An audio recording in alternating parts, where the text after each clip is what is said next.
بینەرانی بەڕێزی تلویزیونی کۆمەڵە، لە بەرنامەیەکی تری تەندروستی سڵاوی خۆم و باقی هاوڕێیانم پێشکەشتان. بەڕێزان، ئەم حوتووە هاتووینەتەوە خزمەتتان بە پێشکەشکردنی مەقالەیەک کە لە سایتێکی ئینترنێتی بەناو مێدیکال نیوز تودەی یا ئەخباری پزیشکی ئەمڕۆ هەڵمان بژاردووە لە خزمەت ئێوە خۆشەویستانی. ئەم سایتە سایتێکە کە بۆ ئیطلاعات عمومی هەمووان لە زەمینەگەر پزیشکی و تەندروستی مەقالاتێکی جۆراوجۆر لە زەمینەگەر و بابەتگەرێکی مختلفە و ئێرائە ئەدات. ئەو مەقالەکە هەڵمان بژاردووە لە نووسینی خانم دکتۆر نیکۆڵ واشنگتۆنە کە ڕەوانپزیشکە و هەروەها مدیر ئەرشەد ڕەوانپزیشکیشە، چەندانە کتێبی هەیە و مامۆستایە لە زانکۆکانی ئەمریکا. سەردێڕی کە بۆ بابەتەکەی هەڵبژاردووە ئەوەیە کە سندرومی دوای سەقتی جەنین ئایا واقعیە، حقیقەتی هەیە؟ من پێشەوەی کە بڕمە سەر ئەو مەقالە ناوەڕۆکی مەقالەکە سەرنجی بینەران بۆ چەند بابەت ڕاکێشم. یەکێ ئەوەی کە ئەم نووسراوە لە 26 مانگی ڕابردوو نووسراوە، 2 ڕۆژ دوای ئەوە یا 3 ڕۆژ دوای ئەوە بەهۆی ئەوەی کە لە ئامریکا انتخاباتێکە لە ڕوبەڕوویانەوە تەبلیغاتی کرا، چه ئەوەی کە لە دفاع لە سەخت جەنین، چه ئەوەی کە ئەوانەی کە مدافعانی قەدەغەکردنی سەختی جەنینن. ئەوە خزمەت ئێوە ڕاگەێنم کە ئەم بابەتە پێش ئەم حەوادثە نووسراوە و سەرچاوەکەی لەوە نەبووە کە ئەو تەبلیغاتە، ئەو دایرە تەبلیغاتیە دیسانە لە نێوان دموکراتەکان و کۆماری خوازەکان لە ئەمریکا هاتووەتەوە ئاراوە ئەم بێت لەسەر ئەو بابەتە ئەم مۆردیە بە قەڵم دەرهاوردوێت. ئەوە کە ئەزانن ئیسە لە هەم جۆ بایدن کە تەبلیغەکات بۆ ئەوەی کە بێن دەنگکانتان بدەن بە دموکراتەکانەوانی کە لایەنگری سەختی جەنینن، لەو لایشە و کەسی وەک مەکپێنس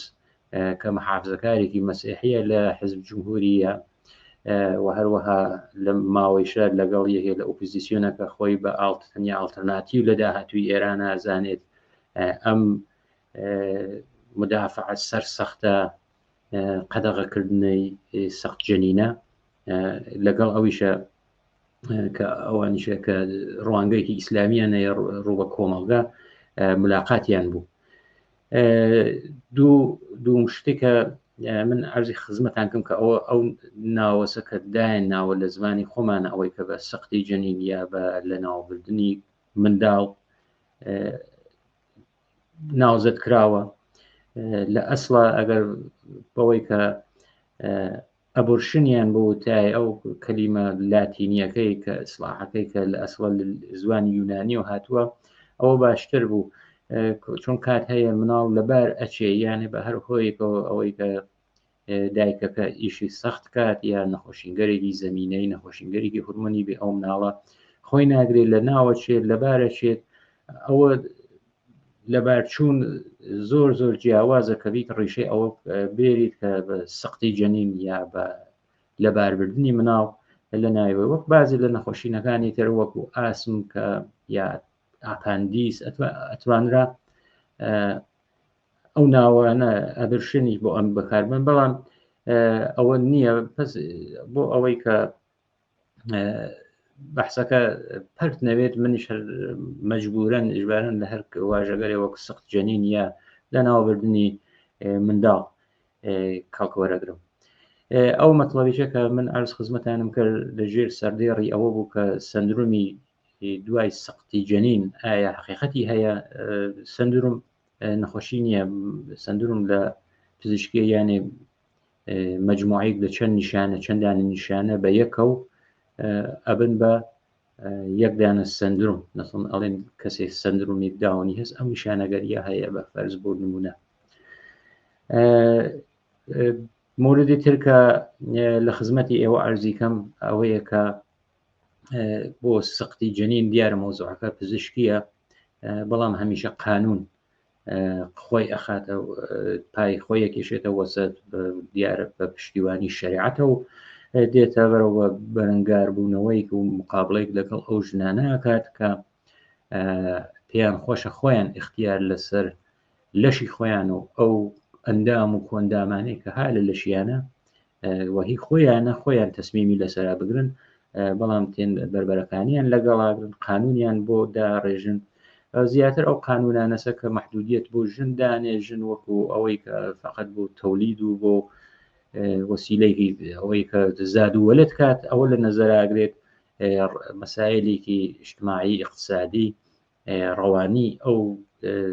فەردە لە نەزەرە ناگرێت کە ئایا زمینەی هەیە زمینەکەی لەبارە بۆ ئەوەی کە حامڵە بێت مناڵێک پەروەرش بدات.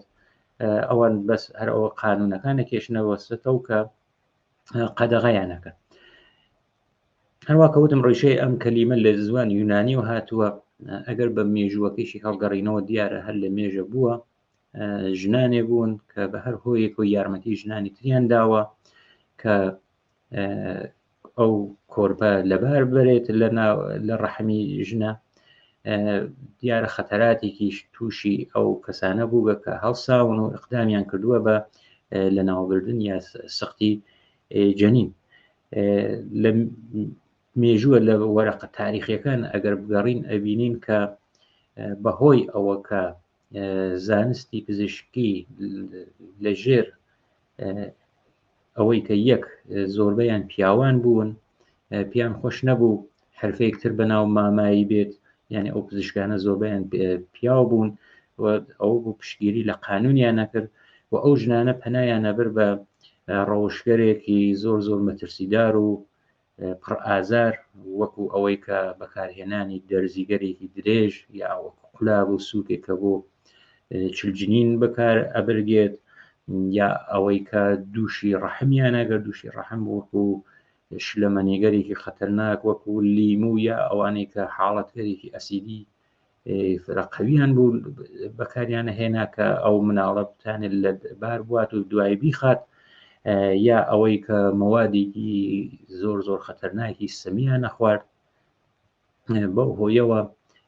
گیانی هەزاران ژن لە مێژووە لە ناو چووە. عوارزێکە هەیەی ئەو کاتێک کەسێک بڕیار لەسەر ئەوادا کە سقت جەنین کات یا ئەوەی کە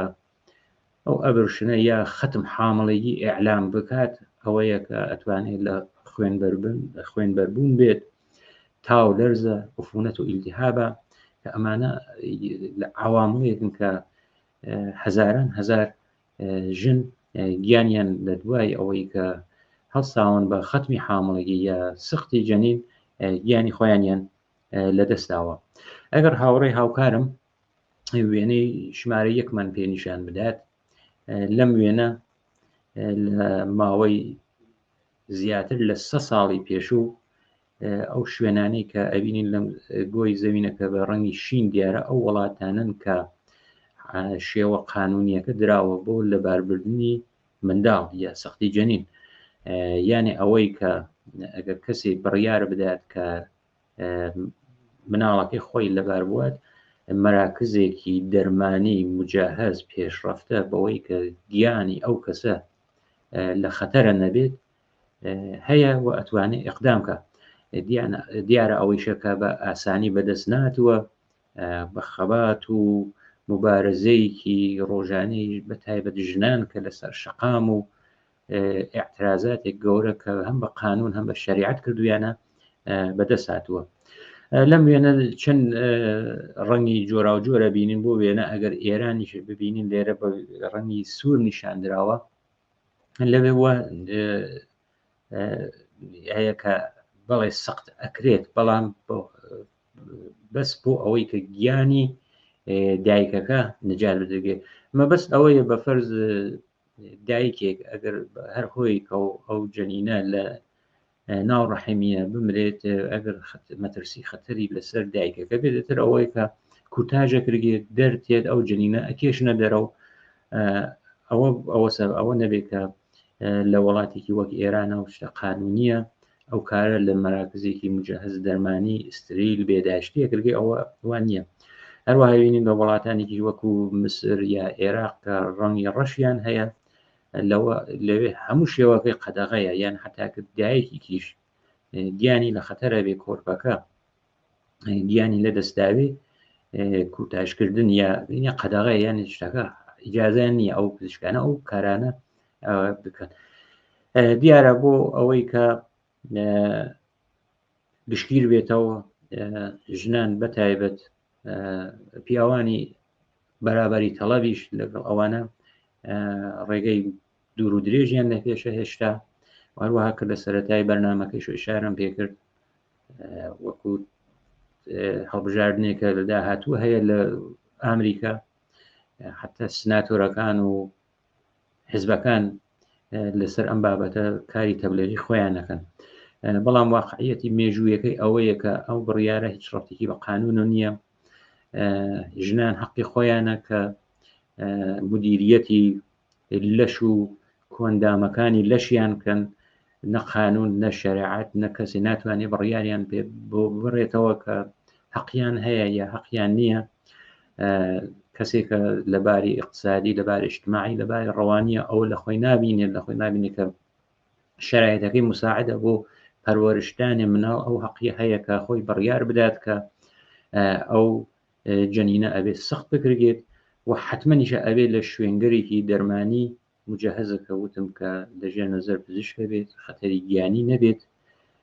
ئەنجام بدرێت. دیارە لە شوێنانێکە قەدەغەیە ئەو کارە ئەکرێت کەسانێکان کە ئەو کاراکان بە شۆن منافع مادی سوودجوون کەسێک ناویان نازانێت بە ناوبەرێکی مستعارەوە هەیە ئەوانە هەمووی بەلای خۆیە و بەڵام شتێک کە ئەبێ لە بەرچاو بگیرگێت تاچە ئەنازێک تاچە میزانێک ژیان و سڵامەتی ئەو ژنانەی کە هەڵەسن ئەو ئەقدام بەوە ئەو کاراکەن لەژێر چاودێری کەسانی کە شاید شارزایەکی ئەوتوشیان لەو بابەتەوە نەبێت گیانیان تاچە ڕادەیەک لە مەترسی و خەتەردایە. و هەروەها ئەگەر هەڵگەڕینەوە بوو مێژووەکەیشی مێژووەکەی بۆ یەکەم وڵاتێکە لە دنیا بە شێوەی قانونی بە ڕسمی ناسی اتحاد جەماهیر شۆرەوی بوو کە لە ساڵی 1920 4 ساڵ دوای شۆڕشی ئۆکتۆبر حاڵەتی قانونیدا بە سەختی جەنین. ئەگەر تەوەجوکەین هەر ئەو سیستمە دواتر کاتێکە تووشی جەنگی جیهانی دووم بوو لە جەنگی جیهانی دووە بەوەی کە خەتەری نازی هەیە و زۆربەی لە لاوان کوژراون لە بەرەکانی شەڕە ئەو سەخت جەنینەیە قەدەغە کردەوە. دوای جەنگیش دیسانەوە پێویستی بەوە بوو کە ژنان هەڵگەڕنەوە بڕنەوە بۆ کارخانەکان ئەو قانونیە دیسانە هاوردەوە. مەبەستمەوە بۆ سیستمە خۆی بەرەو سەرمایەداری کچوو کە سەختی جەنینی لە ئەوەی کە اختیارەکە لە دەستی ژنان بێ هێنایە دەرەوە یان اختیارەکەی کێشا دەست قانون چه کاتێک قەدەغە بێت چه کاتێک قەدەغە نەبێت. هەواوتم کار لە 1920 ئەو شۆڕشە لە گەورەترین مەترسیە بوو هەم ئەوەی کە شەڕێکی داخەڵی لە جەری ئارا بوو هەم ئەوەی کە لە دەرەوە لە چەند لایەن چەند وڵاتی زلهێزی سەرمایەداری و وەکو بریتانیا و ئاڵمانە و لە مەحاسرە بوو. بەڵام ئەو سەردەمە ئەوەی کە بڵێ هاینە شەڕە کەسمان لێکەمە بوو بە تەوازن جەمعیەتی خەریکە شێوێت ئەو قانونی وەکو سەخت جەنینی قەدەغە نەکرد و وەکو حکمێک بە کە ژن بتوانێت اختیاری لەسەر بدات ئەو سەخت جەنینە لە اختیاری ژنە بوو لە اختیاری خۆیە بوو تەسمیمی بوو کە خۆیەگر بڕیارەکە کەسی تر بۆی نەیە بڕیە و خۆی جێبەجێ کرد. ئەگەر بینە سەر ئەو نووسراوە کە لە ئەخبار پزیشکی ڕۆژە نووسراوە هەروەکە وتم نووسەرەکەی نیکۆل واشنگتۆنە کە خانبێتی ڕەوان پزیشکە کە چەند کتێبیشی هەیە ئەڵێ بازێک کەس ئیدعایان کردووە کە ئەم سندرومە دوای ئەوەی کە سەخت جەنینەکەن ڕوادات بە خەتم بارداری یا بۆ سەخت جەنینە و تێتە پێشەوە بەڵام تایسەتی سازمانێکی پزیشکی هیچ ئەنجومەنێکی پزیشکی ئەم ئیدعای ئەم ئەشخاص و ئەفرادە بە ڕسمیەت ناناسێت. دیارە کەسانێک ئەگەر دوای ختمبارداری یا ئەو سەقط جەنینە حساساتێکیان بێت توش حاڵەتگەرێکی بن یا تەجروبەیەکی خەم و پەژارەیەکیان بێ ئەوە شتێکی تەبیعیە بە نەخۆشین ئەژمار ناکرێت.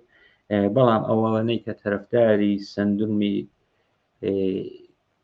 دوای سەقط جەنینن ئەڵێن ئەمە عارزەی ئەوەسە کە ئەم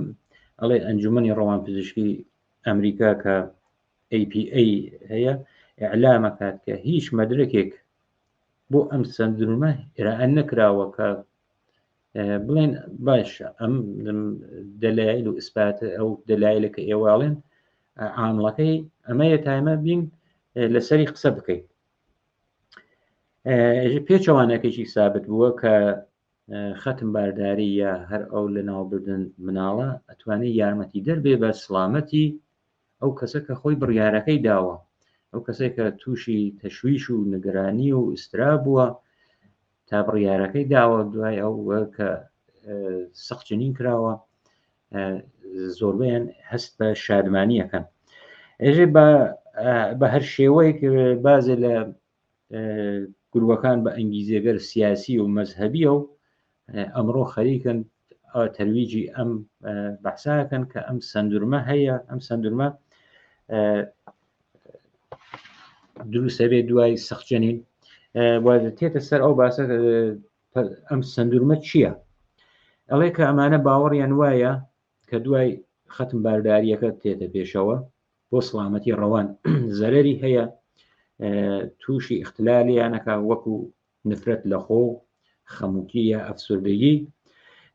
بازێکیشیان ئەڵێن عەلایمێکی وەکوی PTSD هەیە. PTSD یعنی ئەوەی کە ئسترسی کە دوای سەوانە بوجود تێت، ئەو ئسترس دوای سەوانەها معموڵەن لە کەسانێک کە تەجروبەی جەنگیان هەیە لە شرایطێکی سەخت جەنگیە قەرارەگرن وەک بۆمبارانەکان، سەحنەگەر جەنگە، ئەو حاڵەتێکی ڕەوانیت تووشیانە بێت تا ئاخری عومر هادێکیانە، یا کەسانێکە لە سانەحەیەک و فرس سەنگین وەکو سانەحەی ڕانندگی تووشی حەوادسێکە بن، کەسانێک لای دەستیانە و لە تەنیشتیانە و گیانیان لە دەستیات تووشی حەوادسێکی فرس سەنگینە بن. ئەمانە ئەو حاڵاتە تا هەر لەگەڵیانە ئەڵێن گوتیانە ئەو کەسانێکە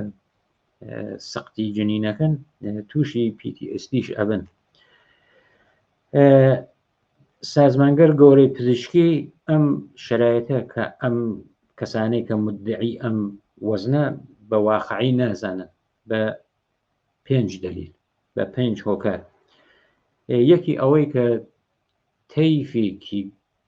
وەسیع لە نیشانەگەریان وتووە کە ڕەتیان بە یەکەوە نییە، بەڵام ئەمان وتیانە سەرچاوەکەی یەکشتە کە من بڕینە پێشە و ئشارەکەم ئەم نیشانەگەرە چۆن کە وەکو ئەوەی کە سەروبنی ئەسڵ یەک ناگرێتەوە لە لایکەوە ئەڵێن تووشی دڵڕاوکیانەکات، لە لایک ئەڵێن سەرەتان تووشی سەرەتانیانەکات. دوو ئەڵێ زۆر زۆر سادە ئینگاری کراوە، یعنی زۆر سادە کراوەتەوە. ئەڵێ شرایەتی ڕەوانی و ڕەوان پزیشکی ئینسان پێش سەقط جەنینیش زەمینەی هەیە، زەمینەگەر خانەوادگی، ژنێتیک، کەسێک احتیماڵی هەیە هەر نەخۆشینی زەمینەی خەفیف ئەفسردگی بوێت، ژنێتیک و خانەوادە و ئەوانە ئەبێت لە نەزەرە بگیرگێت، نە ئەوەی کە سادە و زەربەتی بڵێ ئەمە هۆکارەکەی سەقتی جەنینە. یەکێک ئەڵێ کە ئاسیب شناسیش کراوەیە کەسێکە دوای ئەوەی کە سەقتی جەنینی کرد هەستی بە ناڕەحەتی و خەمۆکی و پەژارە کرد، ئایا ئەمە نەخۆشینە؟ ئەمان وا جوایانەوە. ئەڵێ کەسێکە بیر لەوە کاتەوە ئەگەر تەسمیمێکی تری بگردای چی ئەبوو؟ ئایا ئەو بیرکردنەوە ناخۆشیە؟ ئەمان ئەڵێن کەسێکە بیر لە تەسمیمێکی خۆی کاتەوە بە ناخۆشی نازانین بە پێچەوانەی ئەو کەسانە. چوارۆمین هۆکاریش ئەڵێ جهتگیریگەر سیاسیە کە بازێ لە حزبگەر گروگەر مەزهبی حزبە ڕاستە تونڕەوەکان بۆ ئەوەی کە قەدەغەی بکەن، بۆ ئەوەی کە بەری پێ بگرن، بۆ تەبلیغ ئەمە تەرویجەکەن بۆ قەدەغەکردنی سەقتی جەنین. بۆ پێنجمین مەدرەکیش کە ئەمان ڕایەنداگە ئەو مەدارەکەی کە ئەوانەیان زۆر ناقسە، یەک هیچ مەدرێکیان نەوتوە کە مستەدل بێت، یعنی دلیلێکی علمی بێ بڵێن دلیلەکەی ئەوەیە، هۆکارە علمیەکەی ئەوەیە، هیچ کام لەوانە نییە. یەک دانم دلیلیشیان نەهاوردووەتەوە کە سەخت جەنین ئەتوانێت مەترسی تووشبوون بە نەخۆشینی دەرونی یا ڕەوانی زۆر کاتەوە. ئەڵێ کەسانی هەن کە ئەو مشکڵاتە وەک خەمووکی، نیگەرانی، دڵڕاوکییان هەیە، حتا ناو پیاوانیشە کە خۆی مشکڵی سەخت جەنین ومانیانە نییە، ئەوە ناتوانێت کە هەمووی ڕیشەکەی لە یەک شتە ببینینەوە. کەسێک احتماڵی هەیە پێش زەمینەکەی بووێ لە ئاخرە واڵێ کە ئەم سندرم دوای سەخت جەنینە ئەفسانەی زیاتر نییە، ئەفسانیشیان ئەوە کە شتێکە علم و واقعیەت و نایتەوە زایدەی تەخەیڵ و خەیاڵە، هیچ پایەیەکی علمی نییە. ئەڵێت نیشانەکان وەک یەک نین، ئەوەی کە وتمان وەکێک ناڵێت چوونە سەرەوەی مەترسی تووشبوون بە سەرەتان، یا ئەوە کە ئەڵێن لە داهاتووە لەسەر ئەوەی کە ئەو کەسە بیاوێت حامیلە بێتەوە، دەور و نەخشی هەیە و کەسە ناتوانێت حامیلە بێت. لە ئاخری شەومانەی کە تەرەفداری ئەم سندرومە ئەڵێن کەسێک کە بێڵێت پرۆسەی حامڵیەکە تا ئاخر بڕێ زۆر کەم خەتەرترە تا ئەوەی کە بڕیار لەسەر ئەوە بدات کە سەخت جەنین بکات. بەڵام وتمان کە سەخت جەنینیش ئەوە نییە کە بە سادگی و بە یەک ڕۆژ هاتوێتە دەسەوە، بە مبارزەیەکی درێژخایەن هاتووە دەسەوە و ئەو ژنانە حەقی خۆیان بووە کە وتویانە ئەبێ حەقی خۆمان بڕیار لەسەر خۆمان و لەشی خۆمان بدەین و ئەبێ ئەو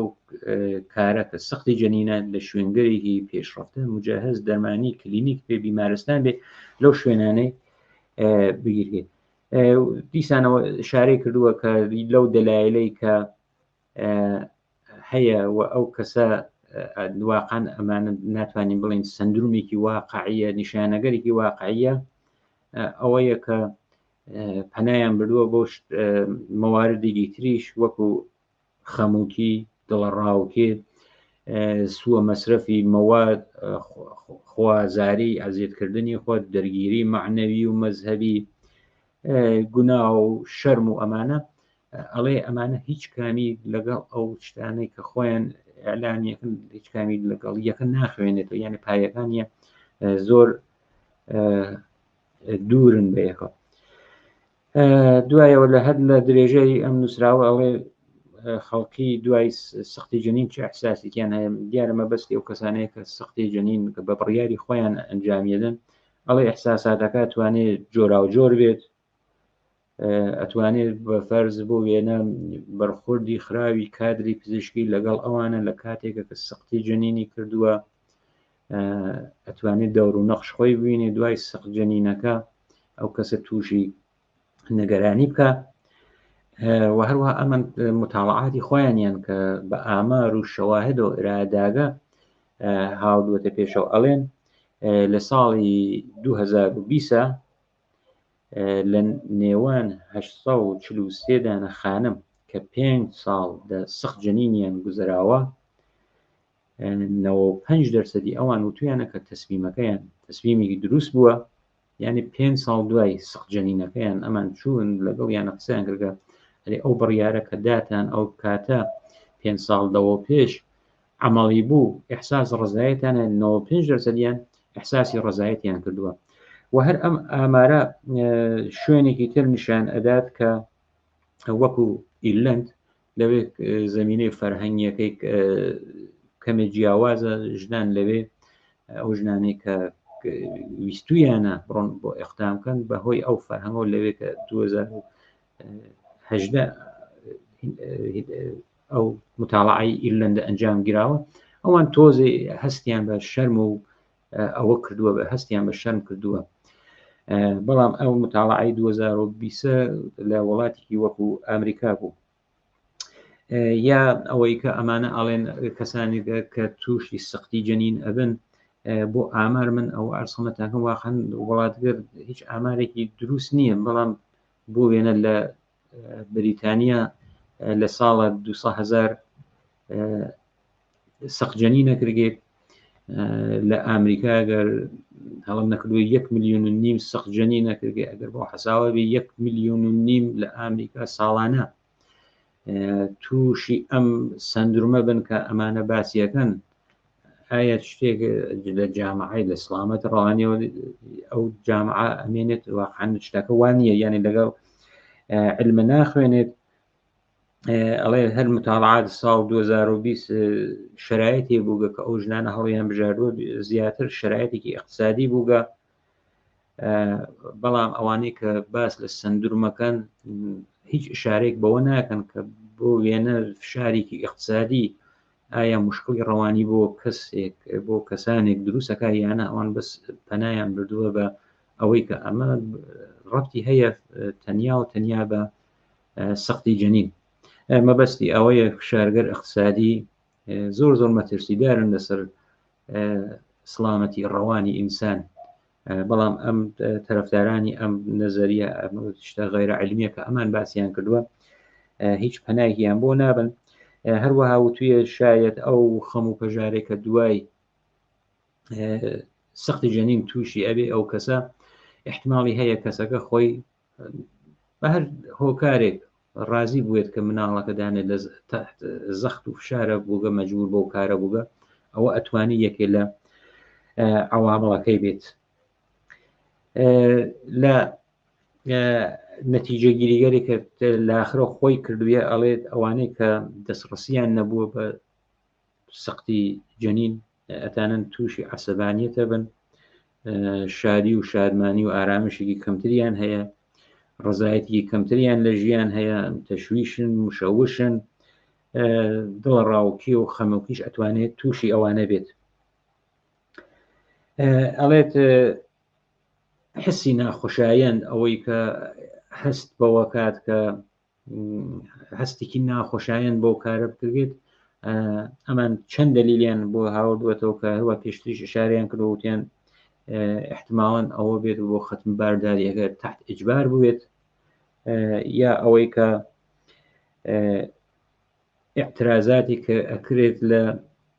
زت ئەو هەڵبژاردنە دژ بۆ هەڵبژاردنەوە انتخابێک ئەو کەسە بۆ خۆی کات کەسانی کە مخالفن بە هەر هۆی هەڵگەر سیاسی یا باوەڕگەر مەزهبی دژ ئەوانە هەڵەسنە، ئەوانە ئەتوانێت هۆکارگەری بێ فشارگەری بێ کە ئەتوانێت بێتە عامڵی ئەوەی کە تووشی خەموکی و هەژارەیان بکە. خولاسەکەی کە وتیە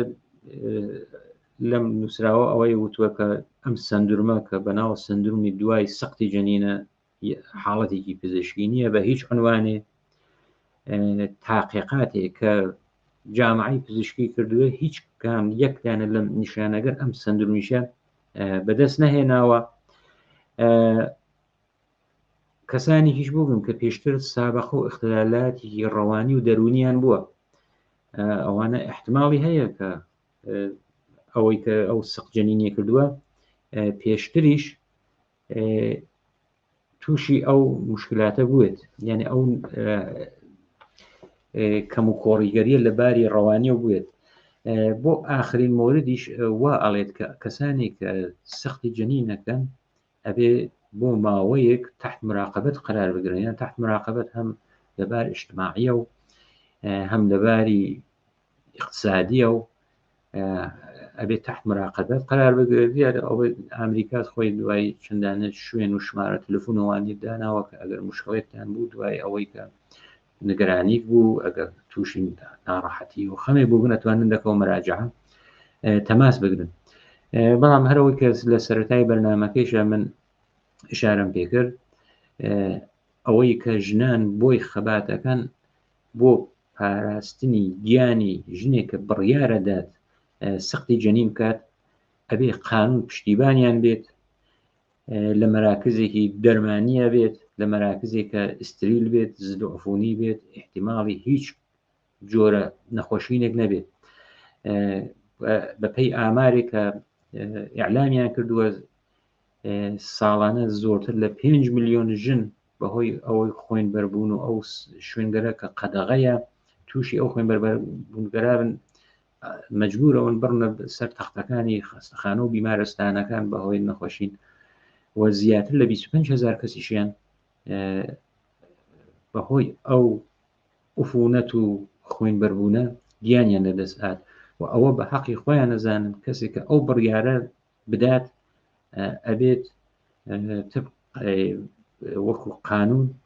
لە مەراکزێکی دەرمانی بە فۆقی تەجهیزات و پزیشکیەوە یارمەتی بدرگن، دوای سەختیش هەر تحتی مراقبەت و یارمەتی بن ئەگەر مشکڵاتێکی یان بۆ بێتە پێشەوە. بینەرانی بەڕێز، لێرە هاتینە کۆتایی بەرنامەی ئەم حوتویشمان لەلایەن خۆم و باقی هاوڕێیانم تا پێگەشتنمان لە بەرنامەیەکی تر سات و کاتێکی خۆش بۆ هەمووتان بۆ باواتە خوازم.